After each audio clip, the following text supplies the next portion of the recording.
Stock మార్కెట్స్లో profits earn చేయాలంటే సరైన అనాలిసిస్ చేసుకోవాలి. కొన్ని స్టాక్స్ చాలా స్ట్రాంగ్గా కనిపిస్తాయి, కానీ మార్కెట్లో క్రాష్ అవుతాయి. మరికొన్ని స్టాక్స్ ముందు నుండి రిస్క్గా అనిపిస్తాయి, కానీ ఊహించినంత హై రిటర్న్స్ ఇస్తాయి. ఇది ఎందుకు జరుగుతుంది అంటే అది మనం చేసే అనాలిసిస్ పై ఆధారపడి ఉంటుంది. అందుకే ఫండమెంటల్ అనాలిసిస్ మరియు టెక్నికల్ అనాలిసిస్ ఏది బెస్ట్ అనే విషయాన్ని క్లియర్గా అర్థం చేసుకోవాలి. ఫండమెంటల్ అనాలిసిస్ అంటే ఒక కంపెనీ యొక్క financial health, business model, future growth, profits and losses ఇవన్నీ బట్టి స్టాక్ రియల్ వాల్యూ అనగా ఇంట్రిన్సిక్ వాల్యూ ఏమిటో అర్థం చేసుకోవటం. దీని ద్వారా కంపెనీ ఎంత స్ట్రాంగ్గా ఉంది, లాంగ్ టర్మ్లో గ్రో అవుతుందా లేదా అనే విషయాలను అర్థం చేసుకోవచ్చు. ఇది ఎక్కువగా లాంగ్ టర్మ్ ఇన్వెస్టర్స్ ఉపయోగిస్తారు, ఎందుకంటే వారు కంపెనీ గ్రోత్ అండ్ స్టెబిలిటీ చూసి ఇన్వెస్ట్ చేస్తారు. ఫండమెంటల్ అనాలిసిస్లో ముఖ్యమైన ఫ్యాక్టర్స్గా earnings per share, price to earnings ratio, debt to equity ratio, return on equity, company management and future plans ఇవన్నీ వస్తాయి. ఒక కంపెనీ యొక్క ఫినాన్షియల్ స్టేట్మెంట్స్ బట్టి మనం దీని గురించి తెలుసుకోవచ్చు. Example Tata, Infosys, HDFC bank లాంటి స్ట్రాంగ్ బిజినెస్ మోడల్స్ కలిగిన స్టాక్స్ లాంగ్ టర్మ్లో మంచి రిటర్న్స్ ఇస్తాయి. టెక్నికల్ అనాలిసిస్ అనేది stock price movement, chart patterns, trading volume and indicators ఆధారంగా డెసిషన్ తీసుకోవటం.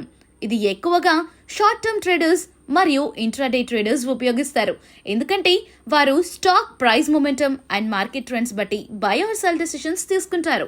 టెక్నికల్ అనాలిసిస్లో ముఖ్యమైన ఫ్యాక్టర్స్గా support and resistance levels, moving averages, relative strength index, candle stick patterns, volume analysis ఇవన్నీ వస్తాయి. చార్ట్స్ అండ్ ట్రెండ్స్ బట్టి ఎగ్జాంపుల్ రిలయన్స్, అదానీ, ఐటీసీ లాంటి స్టాక్స్లో ట్రేడింగ్ చేయవచ్చు.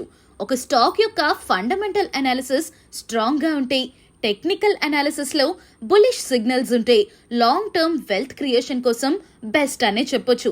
స్టాక్ మార్కెట్లో ప్రాఫిట్స్ ఎర్న్ చేయాలంటే మీ గోల్ అండ్ స్ట్రాటజీ బట్టి సరైన అనాలిసిస్ చేయాలి. జస్ట్ బ్లైండ్గా బై ఆర్ సెల్ డెసిషన్స్ తీసుకుంటే లాసెస్ వచ్చే ఛాన్సెస్ ఎక్కువ. మీరు ఇన్వెస్టర్ అయితే financial reports, P E ratio, EPS చూడాలి. మీరు ట్రేడర్ అయితే charts, RSI, moving averages observe చేయాలి. స్టాక్ మార్కెట్లో ప్రాఫిట్స్ ఎర్న్ చేయడానికి ఫండమెంటల్ అనాలిసిస్ మరియు టెక్నికల్ అనాలిసిస్ రెండిటి ప్రాముఖ్యత అర్థం చేసుకోవాలి.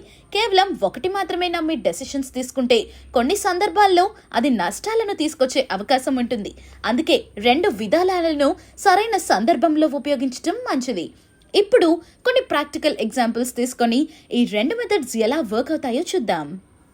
ఒక కంపెనీ ఫినాన్షియల్స్ చాలా బలంగా ఉన్నాయి, ప్రాఫిట్స్ కన్సిస్టెంట్లీ గ్రో అవుతున్నాయి, మేనేజ్మెంట్ చాలా ట్రస్ట్ వర్తీగా ఉంది, డెట్ తక్కువగా ఉంది. అటువంటి కంపెనీ స్టాక్ను ఫండమెంటల్ అనాలిసిస్ ద్వారా ఐడెంటిఫై చేయవచ్చు. ఉదాహరణకి Tata consultancy services, TCS, HDFC bank, Infosys లాంటి కంపెనీస్ స్ట్రాంగ్ ఫండమెంటల్స్ కలిగి ఉంటాయి. వీటిలో ఇన్వెస్ట్ చేయటం లాంగ్ టర్మ్ వెల్త్ క్రియేషన్ కి సహాయపడుతుంది. ఇంకొక సినారియోలో ఒక స్టాక్ కొన్ని రోజులుగా కంటిన్యూస్గా గ్రో అవుతుంది, కానీ అది ఎందుకు గ్రో అవుతుంది అనే విషయం ఫండమెంటల్గా చూస్తే పెద్దగా న్యూస్ లేదు, కానీ చార్ట్స్లో చూసినప్పుడు ఆర్ఎస్ఐ ఓవర్ బ్రాడ్ జోన్లోకి వెళ్ళింది. స్టాక్ ప్రైస్ మూవింగ్ యావరేజెస్కి చాలా దూరంగా ఉంది, అంటే ఇది షార్ట్ టర్మ్ ట్రేడర్స్ చేసే స్పెక్యులేషన్ వల్ల పెరిగిన స్టాక్ అని అర్థమవుతుంది. అటువంటి స్టాక్స్లో బ్లైండ్లీ ఎంటర్ అవ్వడం ప్రమాదకరం. ఇక రివర్స్ సిచ్యువేషన్ కూడా ఉంటుంది. ఒక స్ట్రాంగ్ కంపెనీ స్టాక్ కొన్ని కారణాల వల్ల క్రాష్ అవుతుంది, కానీ ఆ కంపెనీ ఫండమెంటల్స్ బలంగా ఉంటే అది మళ్ళీ రికవర్ అయ్యే ఛాన్సెస్ ఎక్కువగా ఉంటాయి. ఉదాహరణకి 2020లో కోవిడ్ క్రాష్ సమయంలో HDFC bank, Reliance, Bajaj finance లాంటి స్టాక్స్ పెద్దగా ఫాల్ అయ్యాయి, కానీ ఫండమెంటల్స్ బలంగా ఉన్నాయి కాబట్టి కొన్ని నెలలలోనే మళ్ళీ రికవర్ అయ్యాయి. ఆ సమయంలో పానిక్ కాకుండా స్ట్రాంగ్ స్టాక్స్లో ఇన్వెస్ట్ చేస్తే మంచి రిటర్న్స్ వచ్చేవి. ఇప్పుడు ట్రేడర్స్ పర్స్పెక్టివ్లో చూస్తే చార్ట్స్లో కొన్ని ప్యాటర్న్స్ మనం ఐడెంటిఫై చేయగలుగుతాము.